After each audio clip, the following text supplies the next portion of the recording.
অথচ দুঃখ লাগে, বেদনা লাগে। আমি একজন বক্তা হয়ে বলছি, আমি এমন একজন বক্তা, আমাকে দাওয়াত দিবার দরকার নেই, কিন্তু যদি দাওয়াত দাও, আমার কথা গায়ে লাগার মতো কথা তুমি যদি আমল করো, তোমার ভবিষ্যৎ উজ্জ্বল হবে।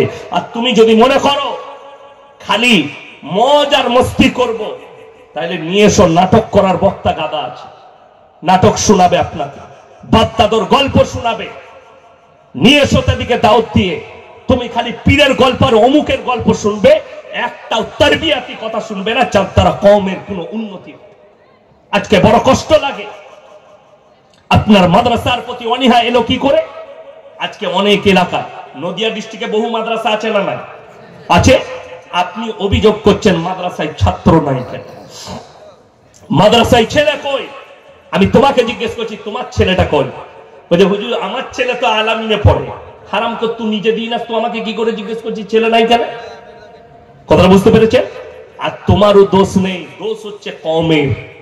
সে জানে আমার ছেলেকে মৌলবি করলে ওই 6,000 7,000 বেতন পেতে হবে, পেট ভালো করে চলবে না, তাই ছেলেটাকে ডাক্তার করি, মাস্টার করি, ইঞ্জিনিয়ার করি, 70,000 80,000 বেতন পায়। আমাকে এক জায়গায় প্রশ্ন দিয়েছে মুর্শিদাবাদ, যে বক্তারা রেট করে পয়সা নিচ্ছে, কোরআনে হাদিসে কোথায় লেখা আছে যে পয়সা নিয়ে জলসা করতে হবে?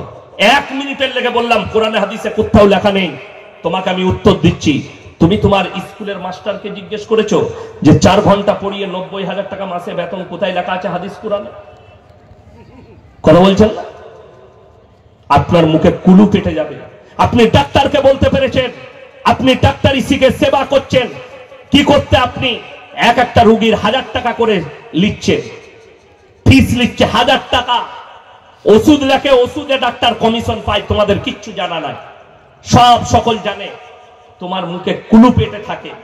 আর মৌলবি যদি দাঁড়িয়ে বলে আমার 1000 টাকা বেতন বাড়াও, তখন তোমার একজন মতওয়াল্লি সাহেব মসজিদে ঢুকেছে জুম্মার দিনে, এসে বলছে ইমাম সাহেব বেচারা জুম্মার দিনে গোসল টোসল করে আতর লাগিয়ে বসে আছে, মেম্বারে যাবে, ঢুকে বলছে হুজুর আপনার কাছে এলাম, কি ব্যাপার? জুম্মার পর একটু দোয়া করে দিবেন, আমার ছেলেটা কলকাতায় ইন্টারভিউ দিতে গেছে, যেন ভালো চাকরি পেয়ে যায়। ইমাম সাহেব দোয়া করছেন, আল্লাহ মতওয়াল্লি সাহেবের ছেলে কলকাতায় ইন্টারভিউ দিতে গেছে, তার ইন্টারভিউ সে যেন পাস করে যায়, আর তার বেতন যেন আমার সমান হয়।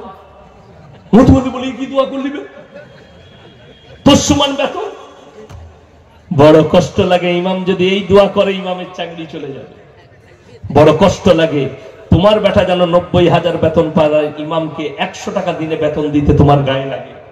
আমার মুসলমান ভাই, আপনি পাইকিরি নামাজ পড়ছেন, হৃদয়কে জিজ্ঞেস করুন।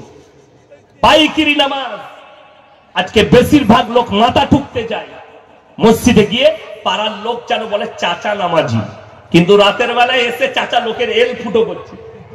ফজরের সময় হালা 3টের সময় উঠে চলে গেছে, লোকের ভুঁয়ের ধান, জমির ধান নিজের জমিতে রেখে দিয়েছে, দিয়ে এসে মসজিদে তাহাজ্জুদের নিয়ত দিয়েছে। ফেরেশতারা বলছে হাতটা ছাড়, যে ধানটা ওপারে করবে, তারপরে এসে বাঁধবে। আরে অবাক হবে, ফাঁস কাতারে নামাজ পড়ে, মাকে খুব ভালোবাসে। আমার আগে জয়নাল ভাই বলছিলেন না মায়ের মহব্বতের কথা, মাকে এত মহব্বত করে। মাকে বলছে মায়ের খুব শরীর খারাপ, কোথায় যাবি? বলে কৃষ্ণনগরে মাকে ডাক্তার দেখাতে নিয়ে যাব। মা অসুস্থ, গিয়ে কৃষ্ণনগরের রেজিস্ট্রি অফিসে গিয়ে টিপ দিয়ে মায়ের মালগুলো সব তার। মেজো ভাই জানে না, বড় ভাই জানে না, ও তো নামাজি। এই দুটো ভাই মনে করছে আমার ভাইয়ের মতো ইমানদার কেউ নাই। মা তারপরে মারা গেছে, দুটো ভাই এসে বলছে ভাই মা তো মারা গেল, এরপরে জমি সম্পত্তি ভাগ করো। ভাগ করো কি? সব তো আমার। তোর কি করে হলো? মা লিখে দিয়েছে ওই যে তাহাজ্জুদ, গোলমাল, চোর, ধোঁকাবাজি, প্রতারণা। এইরকম 100টা নামাজি কিয়ামতের দিনে ধরা পড়বে, সমাজকে ধোঁকা দিয়েছে, প্রতারণা করেছে। কোরআন খুলুন, আমার আল্লাহ কোরআনে বললেন 18 পারা 1ম পৃষ্ঠা 1ম আয়াত, কাদ আফলাহাল মুমিনুন, হে আমার নবী প্রকৃত মুমিন কারা? তাদের 1 নম্বর আখলাক, আল্লাযীনা হুম ফি সালাতিহিম খাশিউন, তারা যখন নামাজ পড়বে খুশু খুজুর সঙ্গে তারা যেন নামাজ আদায় করে, ধীর স্থিরতার সঙ্গে। 5 মিনিটের নামাজে 10 মিনিট খরচ করুন। আমাদের কিছু লোক আছে বাজারে দোকান, মসজিদে ঠিক ঢুকে যখন ইকামত শুরু হয়, ঠিক বললাম না? আল্লাহু আকবার আল্লাহু আকবার শুরু হয়ে গেছে, তাড়াতাড়ি দোকানের শাটারটা ফেলিয়ে আল্লাহ ঢুকে আর মনে পড়ছে না দোকানের ক্যাশ বাস্কতে চাবি লাগাইছিল না।